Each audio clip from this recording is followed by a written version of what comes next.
আসসালামু আলাইকুম প্রিয় দর্শক, আশা করছি আপনারা সবাই অনেক ভালো আছেন।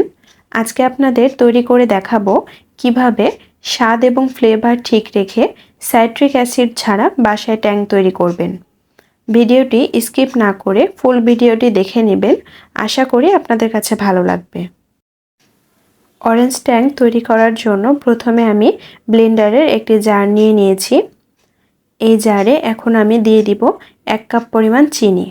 এখানে আপনারা চিনির পরিমাণটা কম বেশি নিতে পারেন। আর দিয়ে দিব 1 কাপ চিনির জন্য হাফ কাপ পরিমাণ গ্লুকোজ।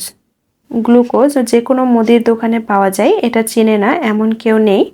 এখানে আমি এরপরে নিয়ে নিব একটু সামান্য পরিমাণে লবণ।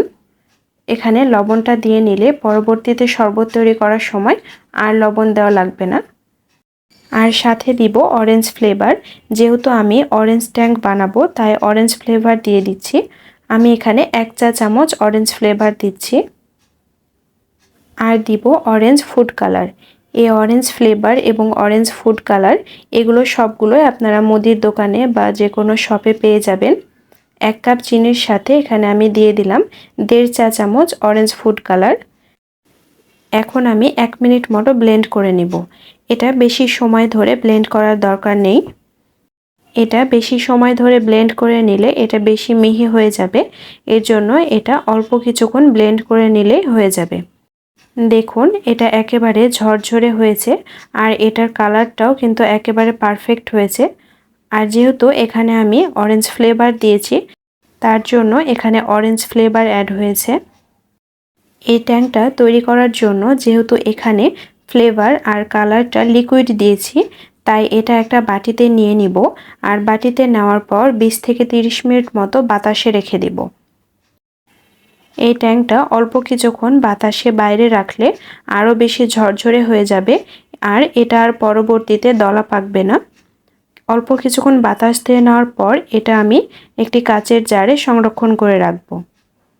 আপনারা চাইলে বাসায় এভাবে ট্যাং তৈরি করে এটা দীর্ঘদিন বাসায় সংরক্ষণ করতে পারেন।